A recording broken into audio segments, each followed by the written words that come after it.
En stor del utav att jag tycker att det är så kul med skoter, det är ju ändå en kreativ hobby. Att få vara ute på en skoter på fjället och känna adrenalinet och att man liksom är fri och får skapa någonting.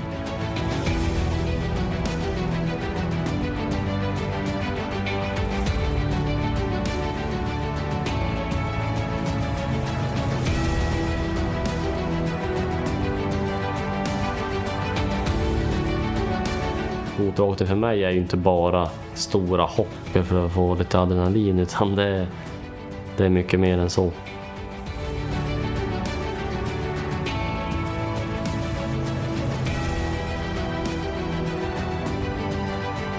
Man glider över krönet och man står så högt upp man kan komma just på den platsen. Och liksom man kan blicka ut över landskapet. Det är magiskt. Och jag tror inte att det går på något sätt att beskriva det för någon som inte har upplevt det. Ja, men när man står där på fjälltoppen så blir det som en liten självläkning. För det är så att du lever bara med dig själv hela livet. Och det är många som glömmer bort det. Man lever på ett rus i nuet.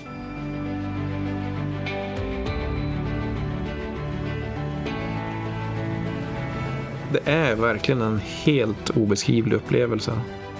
Skoter, det är en frihet för mig. Man vet hur känslan är, vad jag känner. Det är svårt att sätta ord på känslorna. Det är som när man var liten igen. Alltså det finns inga bekymmer i världen.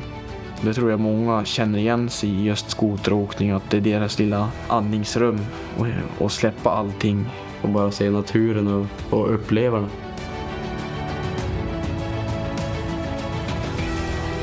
Det finns ingen gång jag någonsin känner mig så fri som när jag väl är ute och kör. Det är mycket natur som man inte skulle upptäckt om det inte var för tillgängligheten med snöskoter.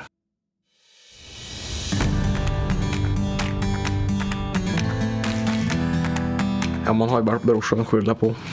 Han har ju lurat in med det här beroendet, skoteråkningen.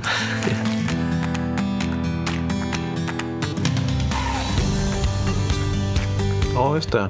Lille Bystedt.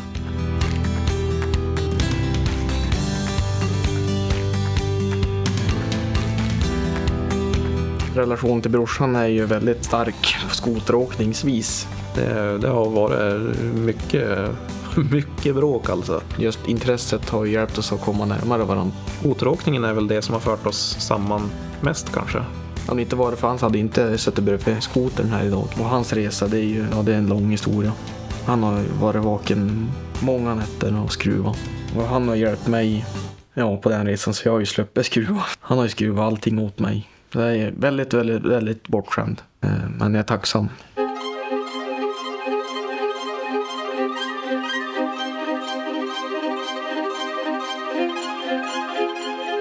Från början så hade man inte så många som höll på var lika intresserad av skoteråkning. Att man vuxit upp utanför stan så har man ju varit mycket själv.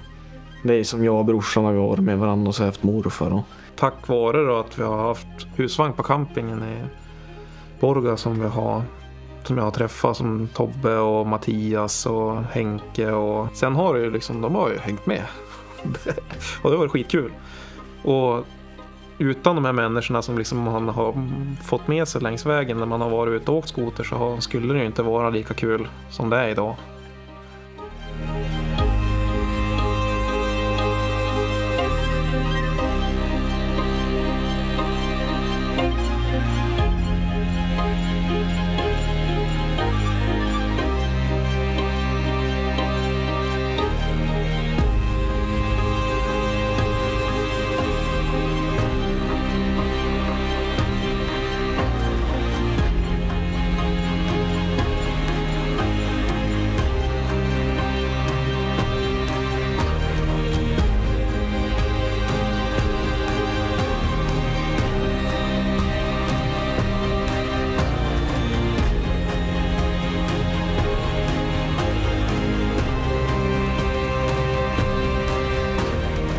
Det är värt att lägga den tid som jag gör på skoteråkning är ju för att jag har så bra kompisar runt mig. Jag skulle inte tycka det lika roligt om vi inte var ett gäng som åkte. Jag skulle ju kanske inte lägga de pengarna och den tiden om jag inte hade det här kompisgänget.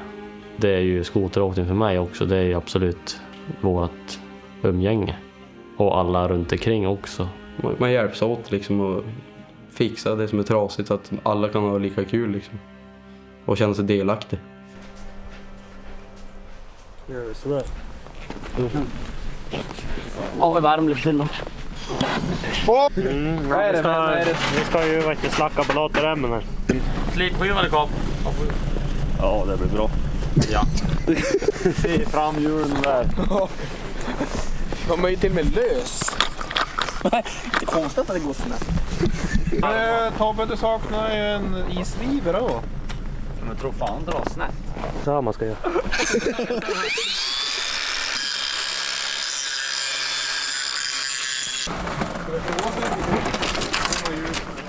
Ja, vem är det som bor här inne då? Det är tranan. Ja, det är tranan. Det är så jävla krämig med svettning.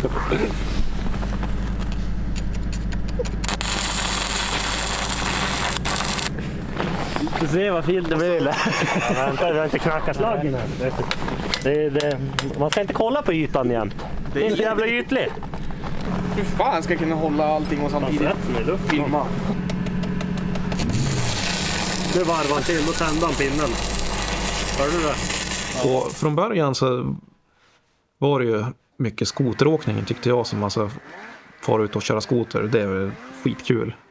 Men det har blivit mer och mer tycker jag nu att gemenskapen som vi har, vi som är ute och åker, det är värt mycket mer än att bara fara ut och köra skoter. Det är inte samma sak liksom. Det utan vännerna man har när man är ute och åker så skulle det inte vara samma sak.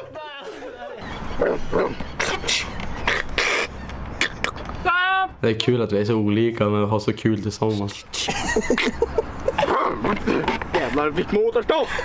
Vårt lilla gäng har ju blivit som en familj. Vinterhalva året så bor man ju med varandra nästan. Det blir ju i princip varje helg. Sen när man väl kommer hem och sitter och pratar om allting på kvällen, det är ju också en del av liksom förtjusningen med det hela. Ganska skönt att veta att alla vill just en sak och det är skoteråkning. Hur man rostar. Ett jävligt sammansvetsat gäng och vi har ju lärt känna varandra riktigt, riktigt bra.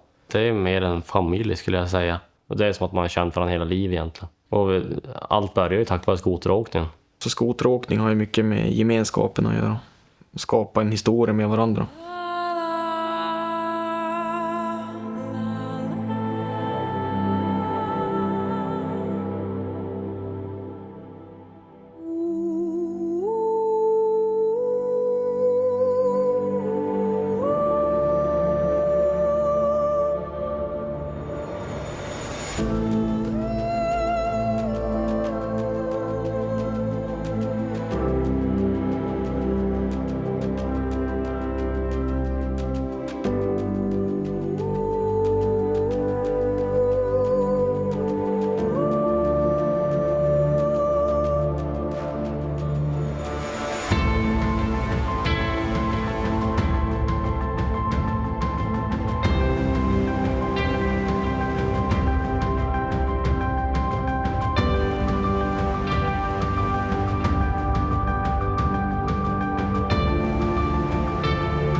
Då efter de skador man har dragit på sig så vill man ju inte, man vill inte göra illa sig.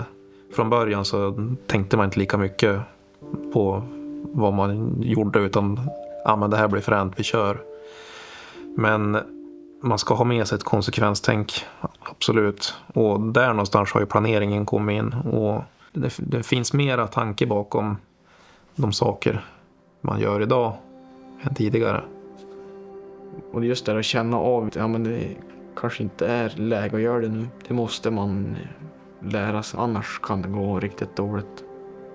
Man ska inte göra det för att någon annan tycker, utan man gör det man tycker själv.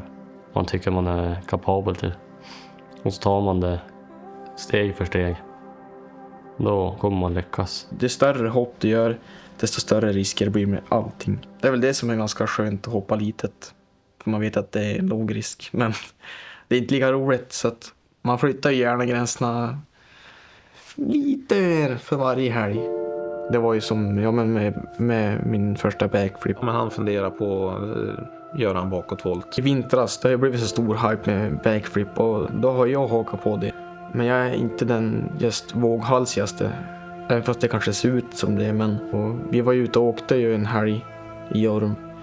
Och det var jag jättesug på. För nu ska jag göra det. Men det kändes inte rätt. Och så helgen efter var det bara, jag kunde inte sova. Det gick inte att sova. Och då jag tog hem traktorn på natten och så... Var det liksom, det kliade så mycket i fingrarna så han ville bara få det gjort. Då var det bara han och jag också. För just det här att ha mycket folk runt omkring sig när man ska göra stora grejer, tror inte jag är något bra. Sen har man ju i bakhuvudet att det finns risker som gör att om jag hoppar en hopp så är det kanske det sista jag gör. Nu har jag gjort det jag ville. Nu när vi skottar ordning där hoppet så kände jag ingen press att jag måste göra det. Jag kan bara skotta ordningen och om jag inte känner för det, då gör jag det inte. Sen tror jag att jag var mer nervös än vad han var. Och sen åker jag iväg och det blir bara liksom... Allting går så sakta. Det känns som att det går slow-mo.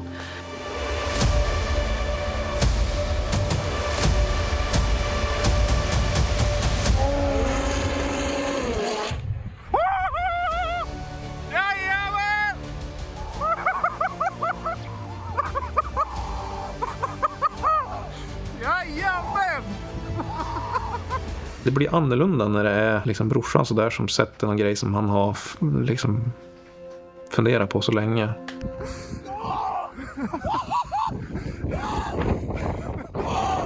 Det är så svårt att förklara känslorna, men han åkte hem och gick in och la mig i soffan och kollade på det där klippet. Och det där gjorde jag alldeles för en halvtimme sedan. Jag förstod inte att jag har gjort något. Och än idag känner jag inte att jag har gjort något. Nu då?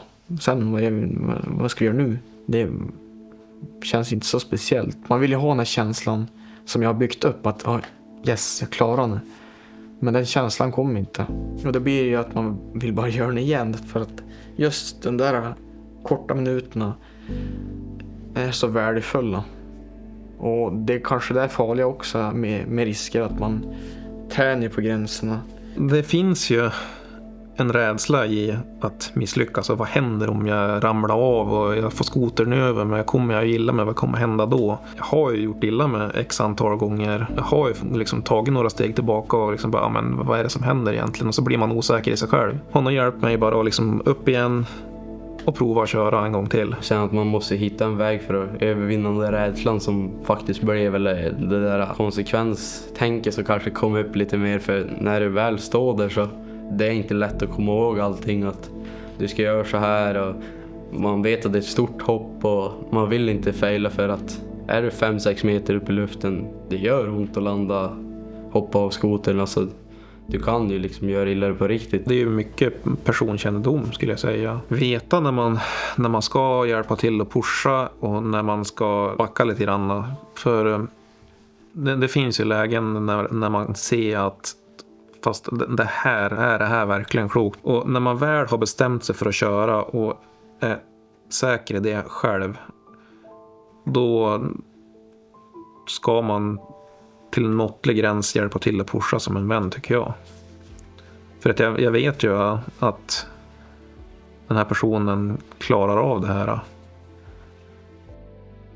Tvivlet redan innan finns, så är det bättre att kanske ta ett steg tillbaka och låta den här personen stå och fundera en stund själv och känna av läget. Man kan ta hjälp och få tips och tricks, för att de har gjort det så pass många gånger så att de vet hur man gör liksom. De har koll på grejerna när de gör det. Jo, men när det blir så här stora grejer också, där är det ju mycket adrenalin inblandat och det går fort att missa vissa detaljer. Men du vet att du ska gå in för det till 100% om du väl ska göra det, för att det är så pass stor risk. Och ändå väljer man att ta den, eller så gör man inte. Som nu när man sitter och tänker på det, de har inte tänkt tidigare heller, men man funderar oftast på vad håller du på med? Vad är det som driver dig till att göra det här? Det är ju liksom att känna av att man kan liksom göra någonting som inte så många kan, och någonting som man själv har velat gjort länge. Det farligaste är om du tvekar. Tvekar jag, då står jag aldrig över. Sen är det många andra hopp man känner att det där kanske går bra. Och då tar man en stor risk när man känner att det kanske går bra. Man får inte tveka när man lämnar hoppet och så blir det error. Då kan det gå dåligt. Det ser mycket enklare ut än vad det är, men när du står där, och det behöver inte handla om att göra en backflip, det kan vara en whip eller ett stort hopp, att alltså, nu vill det till att man faktiskt fokuserar och vill jag verkligen göra det, ska jag göra det här, känns det rätt? Det är jättebra att pusha sig själv och vilja framåt, men man bör ha en viss självinsikt av vad man faktiskt klarar av. Ha större respekt för de åkare som har lite mera kalkyl bakom det de gör, än att de bara järnrätt ska bara köra. De som har lite mera tanke bakom det de gör, jag tycker jag är en bättre åkare.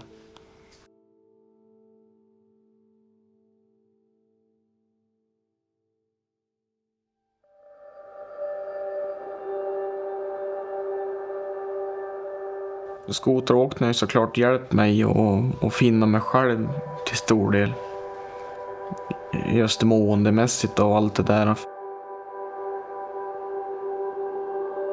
I stort sett varje helg får man iväg och släpper allting här hemma.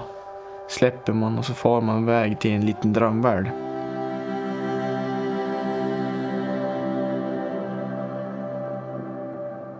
Och det har hjälpt mig att mitt mående. Komma iväg varje helg med bra folk, med en bra natur.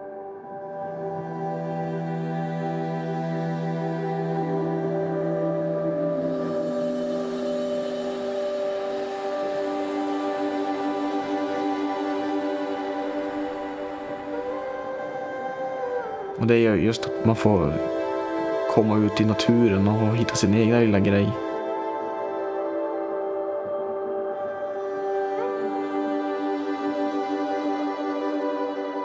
Skoteråkningen för mig har ju kommit att betyda en hel del. För det är ju liksom mitt andrum på ett sätt. När jag väl får vara ute och utöva den här sporten, om vi så kallar det så, får jag ju verkligen ett andrum. Alltså jag vet inte vad jag ska säga riktigt. För att se fram emot att komma upp till fjällen med alla goda vänner, och det är tjo och kim och det är skratt, och det lyfter en person in. Det gör det.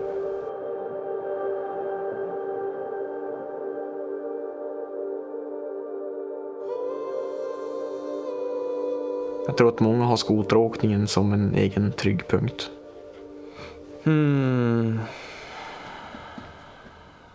Det är en frihetszon. Och det tror jag att det är för många som har den här hobbyn, att det är liksom en stund där man kan släppa allting och känna sig fri.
Nu blir han ju riktigt snygg inför balen som är nästa vecka, studentbalen. Vi klippte han ju igår då och så nu drar han på såna krigsskador. Det är så stressigt när han kommer hem så vi har ju klart allting nu den här veckan. Ja. Man får lite solbränna och... Det blir en fyrkant så här då. Ja. Det där plåster var inte lika.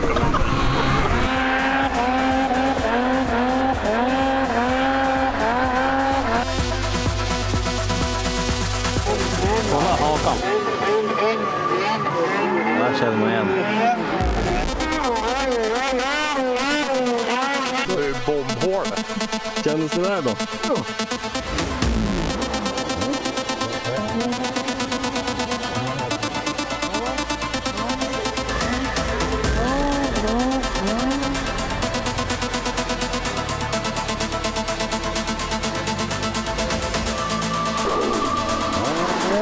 Oh yes!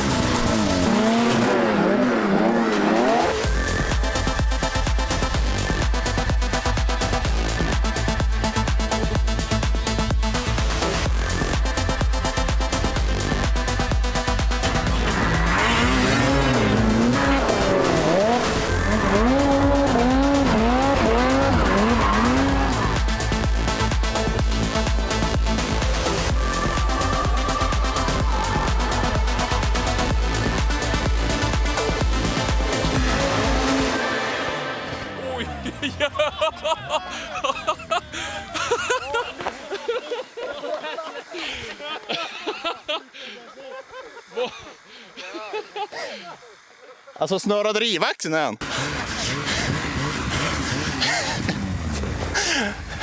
Helvete vad klart! Alltså, Snart färre. helvete, det är helt sjukt. Det har gått en minut typ.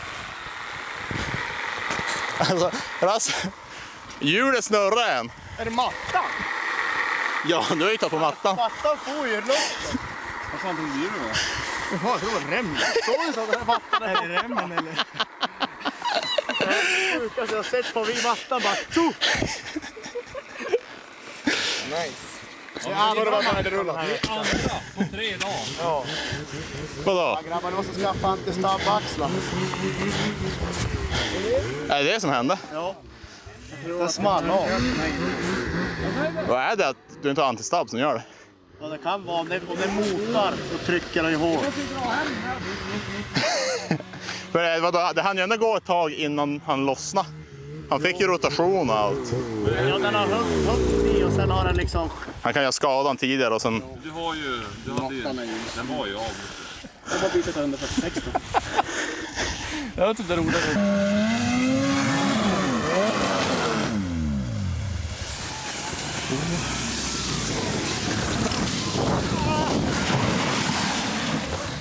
Ja, vad bra försök. Jag skulle säga spring och lyft då. Spring och lyft då. Fram. Ja, om det går. Eller kanske inte havs. Sjunka. Jag springer och hämtar repet. Jag ska hämta, ta fram bandet. Jag har en rep i min skoter. Det finns en rep i min låda. Åh! Rätt färd. Åh, jävla onödigt. Jag hade dåligt samvete. Jag hade ju som kunnat ta den där. Men satan. Jag visste inte att jag var så här, är sjön typ på vilket håll är sjön? Tänkte så inte jag gör någonting nu och sen hen i sjön. Nu fick jag ju tvättat. Det är den liggande grejer där. Ska vi se om vi får upp den. Ja. 1, 2 och 3. Det är bromsar. 1, 2 och 3. Om man då och här 1, 2 och 3. Alla börjar ju någonstans. Jag började ju hemma på läggdan. Sen vart det fjällen, for och körde lite i skogen. Det gick ju sönder någon ny plastbit varenda gång man var ute. Så att plast vet jag hur man byter ut.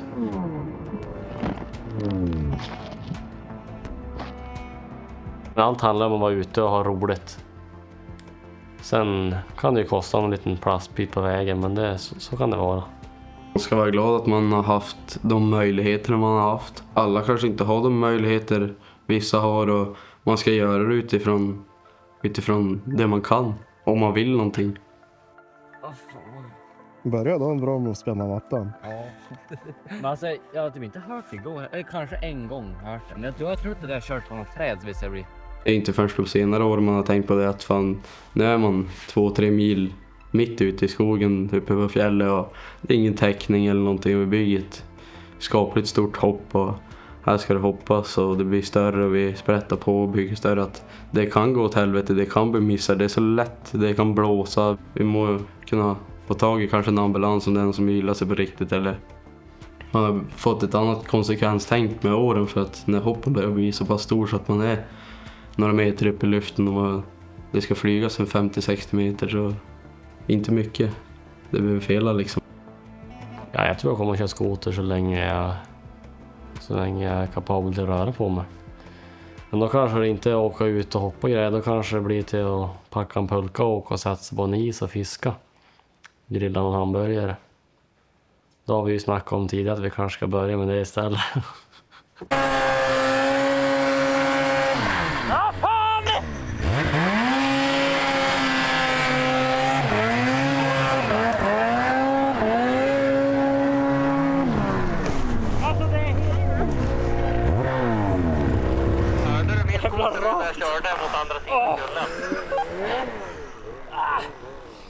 Jag tar sig ingenstans. Nej, du får nog prova igen.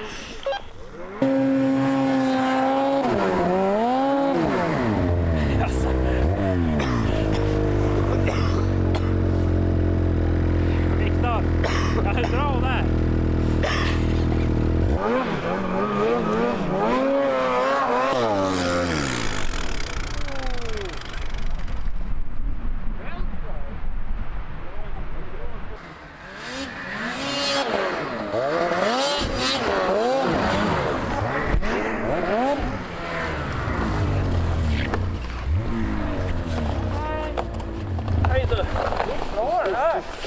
Nu har inte du någon byxor på det. Har du inte? Nej, nu lånar du på hela gänget. Han ligger framför skotern!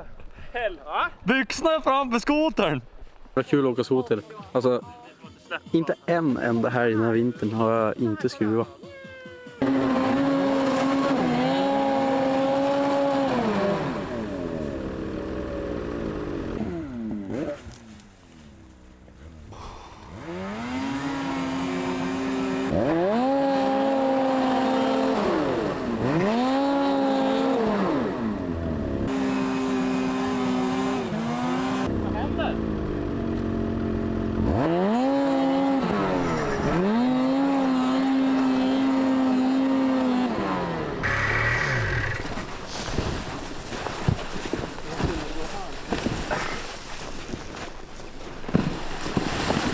Men det är ju... Vad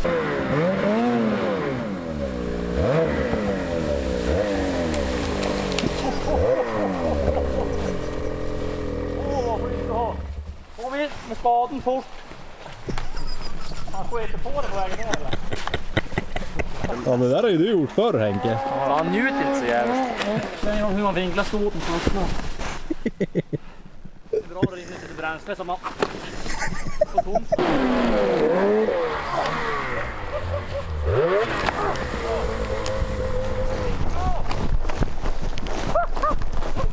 Jävla dåre! Yes, jag kom längst! Bort den där jävla kameran. Det är som roligt. Man får så här, när man får lite tidspress på sig. Man löser. Så lägger man upp och ner ett par gånger. Jag hoppas han tar eld, tack. Vad kul för er. Är det vanlig olja nu? Ja, Ska inte vara vanlig olja i? det är PS 45.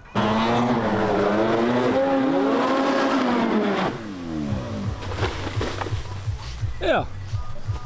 Sådär.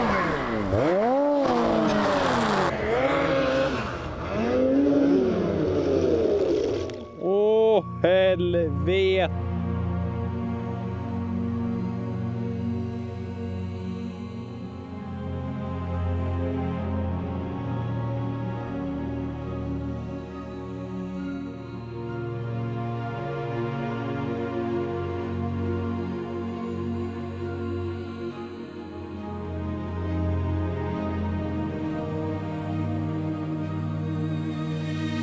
skoteråkning är ju det bästa jag vet, så att det är klart att det har haft en stor betydelse för mig.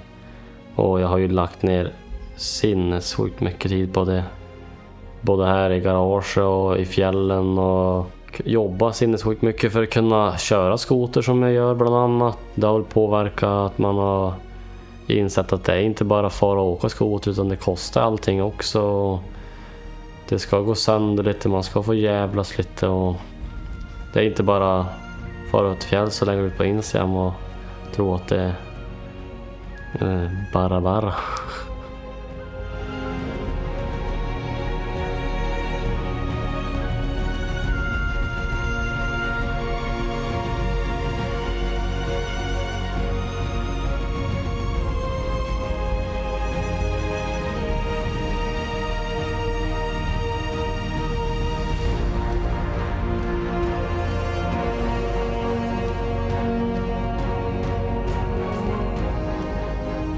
Jobba på sommaren istället och vara ledig med på vintern. Det är ju ett val jag gör just nu. Det kanske inte är så i framtiden, men nu tycker jag att det funkar. Och det är just för att jag vill satsa på skoteråkningen och lägga så mycket tid jag kan på det på vintern.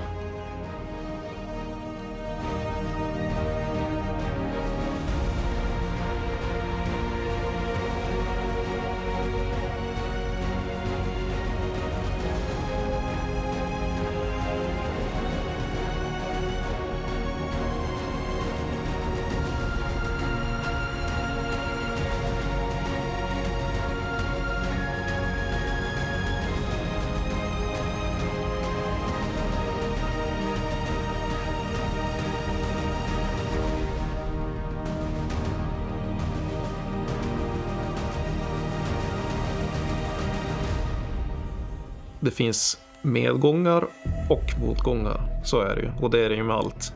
Men det är liksom, det är en blandning. Det är lika mycket motgångar som medgångar. Och det är väl motgångarna som pushar en ännu hårdare och prova igen. Och det är väl den drivkraften, tror jag, som har hjälpt en att komma framåt och blivit bättre åkare. Det är lite slit bakom allt, och det är det som gör det så jävla roligt också. Man måste ju hitta en balans där varken det ena eller andra får liksom spela ut varandra, för det är viktigt att jobba så du har en inkomst och har råd att göra de saker du gör, för det är verkligen inte gratis, det är det inte. Varenda timme, varenda spänn man lägger ner, allt värt det.